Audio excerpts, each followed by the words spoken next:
the Brajavasis, they're not doing any kind of regulative devotional service for Krishna as such, although they're observing all their household duties. But their connection with Krishna is direct. Their love for Krishna is natural and spontaneous.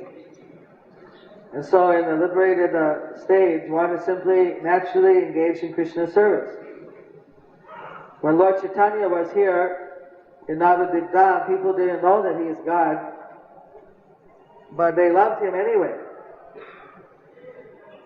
That's the difference between, say, the Narayana worship, where one worships Narayana, but he knows that Narayana is God. The worship of Krishna, one does not think that Krishna is God, but thinks that just they love, or even if they heard that he's empowered by God, or he's something not different than God, it's not the reason why they're serving Krishna. They serve Krishna because they love Krishna. So the Brajavasis, they naturally, for 7 days when Krishna was lifting the Govardhan hill, they were just looking at Krishna, and just by looking at Krishna, they had no hunger, no thirst, no misery. Simply by looking at Krishna's lotus feet, lotus face, all of their necessities were being met. And Krishna, he said, he was also very happy to look at his devotees. He also wasn't feeling any hunger.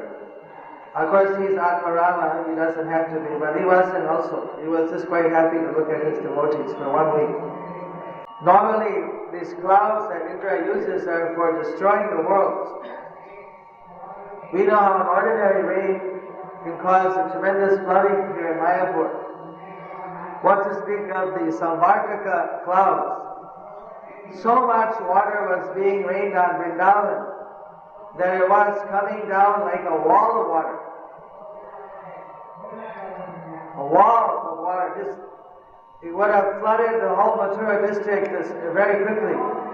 But by Krishna's mystic power, no sooner did the water hit the ground and it evaporated. It was gone. You might wonder, why is it that it didn't flood? They are under the hill, but why the water would accumulate and it would still flood them? Because all around it was water. But Krishna had the water dissipate very quickly.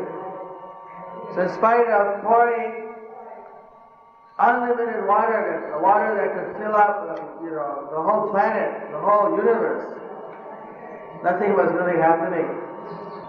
When Krishna lifted up Govardhan hill, there were so many deers and other animals. When all the thunderbolts were hitting Govardhan, these thunderbolts can even crack mountains. But Govardhan, the thunderbolt felt like someone throwing a flower garland. Sometimes if we're hit with a flower, it doesn't hurt or anything, it just bounces off.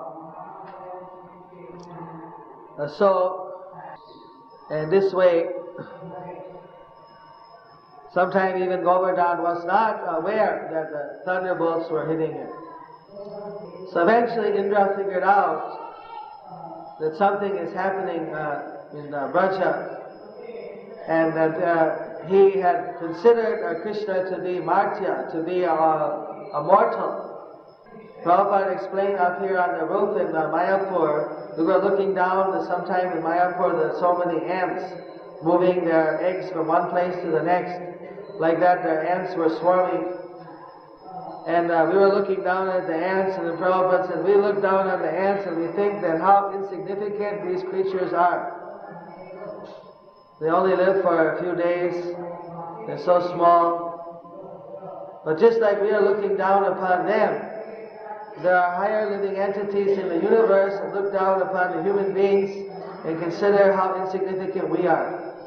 How our civilizations are lasting for so little time, how our lifespan is so small, and they look down upon us in the same way. For the residents in the higher planets, one of our years is one of their days and nights. It goes, so you can imagine how long they live. 100 of our years is for them 3 months. So we're something like, for them, maybe even a mouse lives longer than we do. We don't consider mice. I don't know exactly which animal lives for 3 months. We have any biologists here? Which particular cockroaches? I don't know. Maybe a cockroach? Poka. Some kind of bug, Some poka. Have it from Sardinia. Expert on bugs. He's doing investigating the microorganisms in our water. So we are very insignificant in this world. In fact, the whole scientists are now trying to figure out where we all come from. But they don't understand that we actually were sent here from another planet. Jai Sisi Nadamadavas to Sakti Brindaki. We are descendants from Manu, and Manu was sent here by Brahma from another planet, along with the Sanskrit language. Sanskrit is not something that evolved 3,000 years ago as the way they speculate, nor did the human beings evolve a few thousand years ago. That's why they can't find a missing link, because we don't come from this planet. We're colonized here. So, the human form of life, however, gives us an opportunity, even though we're very insignificant compared to the Devas, gives us an opportunity to serve Krishna. So just like the Brajavasis, they were serving Krishna in Vrindavan. They're all liberated souls. But as far as Indra was concerned, he thought these are just the ordinary cowherd boys, and this is Krishna. One might say, how is it that Krishna was mistaken? But in India, everybody, how many Krishnas are there in Mayapur village? You'll find, Hare Krishna Mandal, and you'll find Gopal Ghosh, and you'll find, there's so many Gopals and Krishnas and Govindas in the village. Hare Krishna. Hare Krishna. So like that, Indra, this was, one of those cowherd boy Krishnas that are always in the village. Not the Krishna. But then he figured out that actually Krishna, the original Krishna, was there. So the Govardhan Leela is also important for us in Mayapur, because afterwards, when, today is like the day after, you can say, after the Leela was over, Indra came and surrendered to Lord Krishna and begged for his forgiveness. So Krishna was very merciful. Krishna could have completely smashed Indra. If Krishna wanted to, he could have said, well, this Indra is getting heavy against me. I'm just going to turn him into ashes. But Krishna doesn't do that. He's very merciful. Krishna knew that Indra is also my devotee. But he's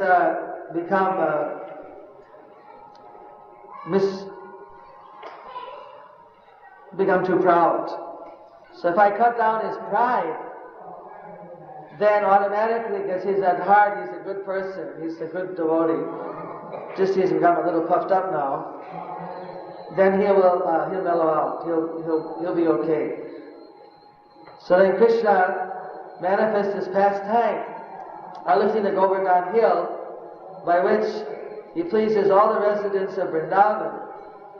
He shows everyone his transcendental potency. He cuts down the pride of Indra and brings him back in the track. And this way, so many pastimes happen through one pastime.